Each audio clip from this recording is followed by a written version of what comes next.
So, I'm talking today to Dominic Rizzo, CEO and founder of zeroRISC. Hello, Dominic.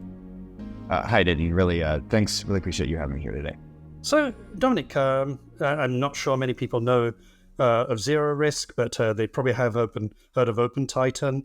So, just to give us a bit of context, what you've made an announcement which you think is significant in the whole sort of open source silicon community.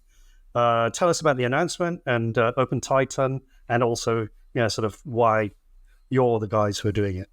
Yeah, absolutely. So OpenTitan, for those who are unfamiliar, is an open source secure silicon project. It's a project I actually founded almost 6 years ago now. And so the team at zeroRISC, a lot of us are the original project members. We've been contributing to this throughout its entire life cycle. It's actually hosted by a nonprofit in the UK, the low-risk CIC organization. So the announcement we've made is that we've actually taken that design, that upstream open source design and implementation, and we've turned it into an actual chip. We've done that with partners like Nuvoton, a subsidiary of Winbond. So we're going to actually be bringing this device to market. I think, we've got first samples in hand available now, working with select customers to integrate those into their devices and products. And it's going to be available more broadly at probably near the end of this year or so. So this is really exciting because it's, at least in to my understanding, the first commercially available piece of open source silicon, and so also the first commercially available piece of open source secure silicon, which is just a really phenomenal achievement for all the partners, all the people contributing. It's been a lot of development effort by a lot of different parties and individuals for a long time. But it really shows that open source can succeed in hardware the way it has for decades in software. It just takes a little bit of focus and energy and time. So, I mean, that all sounds great. But let's just step back a bit in terms of who are the key players involved here. And it's not just some research project. It's actually you've got people like Google and various other players who sort of got involved. Your background is from Google as well, working on various aspects of security. Just play us through that whole sort of scenario of who's involved and why this is not just a small project by a company that started last year. Yeah, no, of course not. Yes, it was founded at Google, but very quickly it was put under the auspices of low-risk as the CIC to kind of have this sort of neutral silicon commons where everyone could participate. We rapidly added partners, Western Digital, Seagate, Gasecki and Devrient. Rivos was one of the more recent partners. Of course, zeroRISC has joined as a partner in the last year or so as well. So it's really this large coalition of very experienced, very large companies, right? We have folks like Nuvoton who are actually producing that first discrete piece of silicon. We've got partners like Winbond who produce, I believe, the majority of the world's code storage, non-volatile memory. So, really we kind of span the entire silicon supply chain, if you want to think of it that way. So the whole point of having this kind of universal root of trust, and now one that's been silicon proven, is to sort of raise all boats across industry, right? To make freely available this high quality open silicon design that each of these partners is able to take and use to meet their specific needs, but, really make their products more, I would say, sort of universally secure or secure by default, secure by design. So that's kind of how that coalition came together. That's what the purpose of that coalition is. And these are folks who've been, we've all been working together for a very, very long time to really produce this very high quality, very nice chip for the market. So the one thing I think people might ask is, how is this different to, for example, the stuff we'll be getting on hardware root of trust and secure execution environments? I think the open source is a key part of this. So can you just explain why open source is important and how this makes it different to what people have been using so far? Yeah, absolutely. So open source, one, it does a couple of things, right? It makes it much more universally accessible. So you have open source, you can verify that there's nothing weird in there. You can start considering, it's a way to establish trust without necessarily having to fully trust the facility where the device is being built, because it's white box in a sense going in, so you can validate that what comes out is in fact the design you put in. The other key part about open source is it makes it accessible in the sense that it's all under an Apache license, so it's freely licensed. Now, of course, it's a very complex design. It's very, it can be challenging to integrate, and that's where folks on the commercial side like zeroRISC really step in to help facilitate adoption, utility, certification, all those much more commercial kind of sort of commercial applications of the open source design. So that open sourceness is really, really, it's key. And also what we found that's interesting is over time, because it is a complete design, because it is a high quality, a commercial grade design that is in the open, it has sort of attracted a lot of use from academics as a platform to really try out some of the latest kind of security countermeasures, features, things like that, right? So there is an interesting, being open source, being commercial quality has really shortened kind of time to market for some of these advanced features, countermeasures, masking features, things like that. So there's a bunch of interesting things that happen when you do a commercial silicon design in the open source. And how does your customer then get access to this? They license it, but then there's various elements of what you provide. Is that right? Yeah. That's essentially the model, right? Like we zeroRISC are there to help facilitate, OpenTitan trademark compliant integrations where you get the guarantees of the open source design because we know it intimately because we're the people that developed it, and you get them in a way that is faster than kind of going down that road yourself, faster and effectively cheaper as well. So, but so your business model is licensing, but then also there's elements of sort of as a service type elements to your business model. That's right. So it starts in the licensing, but of course, it's not just about having that silicon root of trust design in there. There's a whole lot that you have to layer on top of it to really make it sit up and sing. So that can be things as straightforward as provisioning in the fab or in the packaging facility and kind of extending throughout the entire life cycle of the design, right? It's really about how do you manage securely the devices that this gets integrated into. That's where the business model really shines, right? But you have to start with that secure platform, that secure foundation, and build from there. What are the challenges? I mean, I guess there are some various regulations coming into play, in the US, in the UK, in Europe, to sort of stipulate, mandate secure products or heavy fines. So I guess you get a little bit of help from that, but there's still challenges, I guess.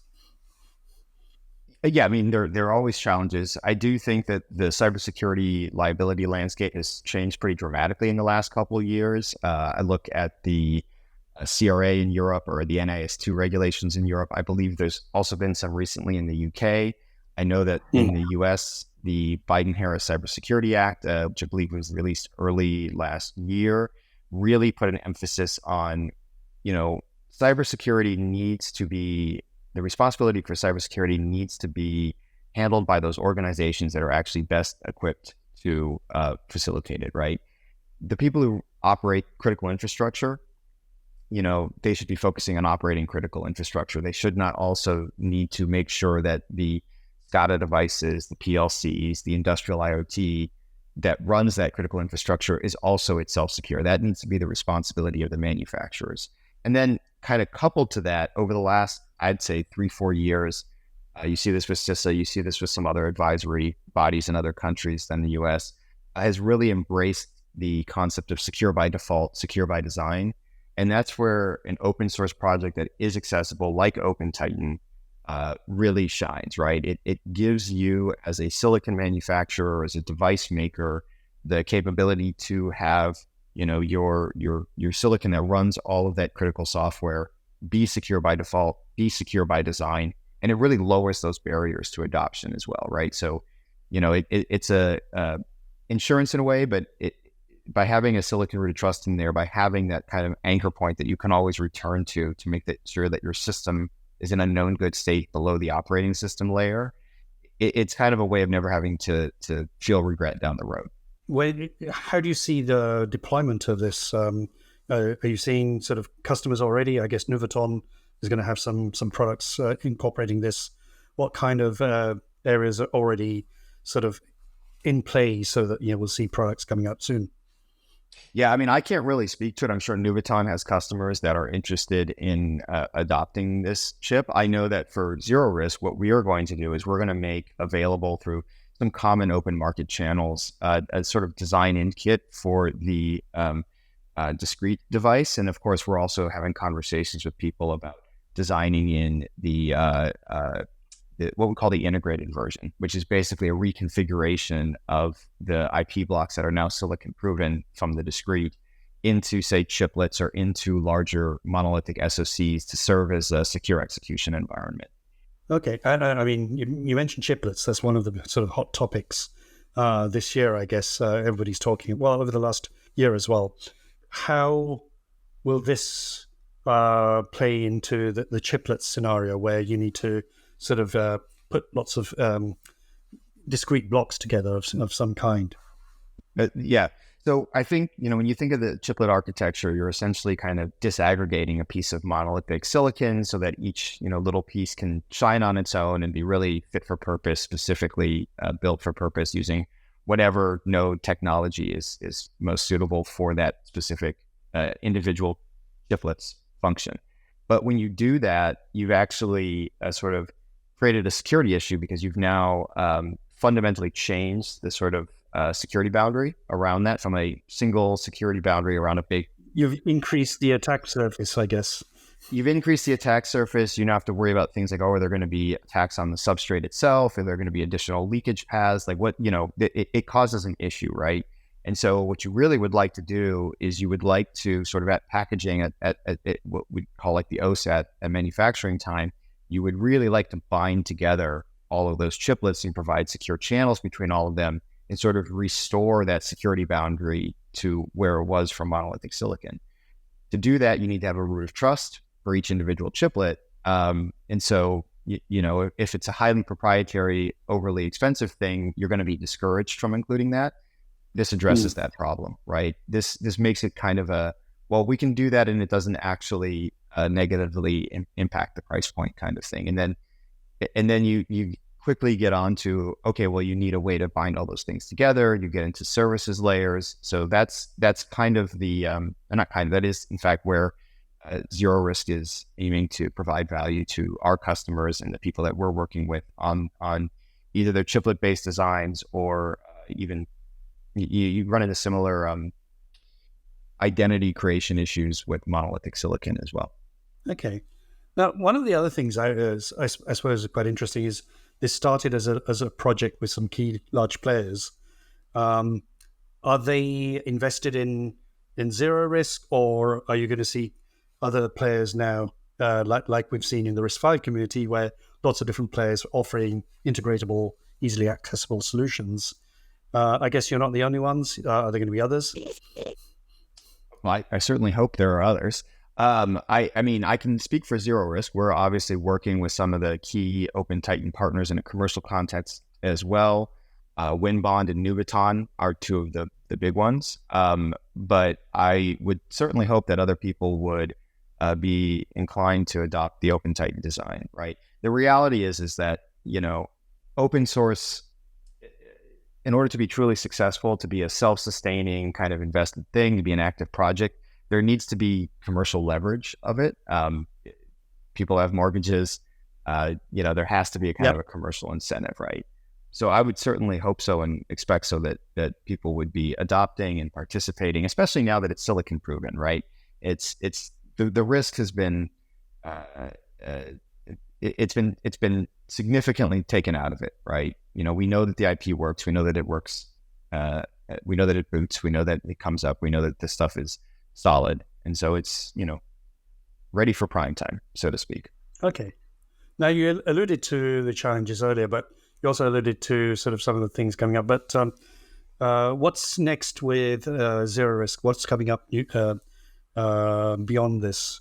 You're going to have some more sort of bits of solutions available, or the roadmap is so we have to help move in collaboration with the other partners, of course, but move the move this current silicon to the mass production stage. That's a big focus for this year.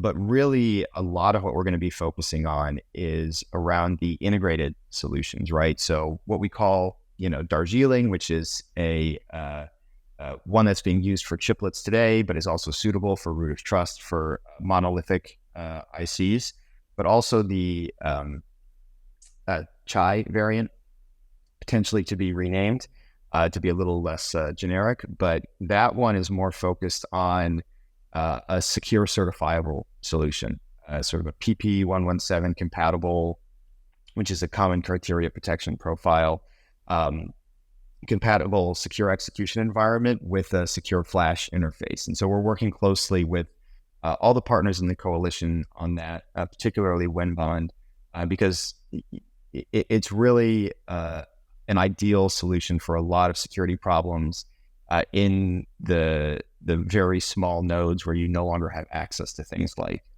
embedded into volatile memory, embedded flash, things like that. So that's really, there's kind of a fundamental architectural question when you're building secure silicon or root of trust silicon. It's what's your non-volatile storage media. And so we've got the discrete that obviously is using an embedded flash process. It's essentially an embedded secure microcontroller. But really, when you start moving into the very recent nodes, the architecture changes fundamentally. You need to have external storage, and you need to kind of re-architect the secure execution environment, which can serve as a root of trust for that environment. So that's really where we're going to be focusing a lot of our silicon development efforts in the longer term. Well, Darjeeling and Chai. So what after that? Next tea or espresso even? There have been some suggestions for the next tea names, but so the way we think about these, and yes, I don't get involved in the naming. Okay. But there is a list. There is a list of code names. So the way we think of these is something a term I coined called admissible architectures, right? Which is there are a number of different configurations of the IP such that the security properties of merit are preserved, but you want that to be finite, right? If you allow infinite flexibility, then it kind of becomes a morass, and it's not as easy to adopt. It's not as predictable. The software has to change quite a bit. It becomes very, very unwieldy. So what we do is we kind of pick different places in the kind of architectural design space and say, okay, well, this is what Darjeeling has. It's still made from that same ecosystem of security-focused IP blocks as the Earl Grey is the first OpenTitan discrete design, but they've been reconfigured so that they're much more suitable for, say, like a chiplet architecture. Same thing goes for Chai, right? We add a secure flash interface, a couple other things, and then that becomes the Chai kind of called top level that's associated with an admissible architecture, right? There are going to be future ones down the road. We know, for example, that things like I3C are very important to some folks. But really, the important thing is, especially with this announcement, is we now have this baseline to build from, right? And open source is very much a one-way function. So this stuff just gets better and better and better over time. And we just keep adding on to it in a way that is extends the functionality, increases the coverage, makes it just monotonically improving with time. Well, Dominic, thank you very much. Absolutely. Well, I really, really appreciate it. And I look forward to seeing where this design ends up and where kind of secure open source silicon implementations take us. Okay, thank you. All right, cheers.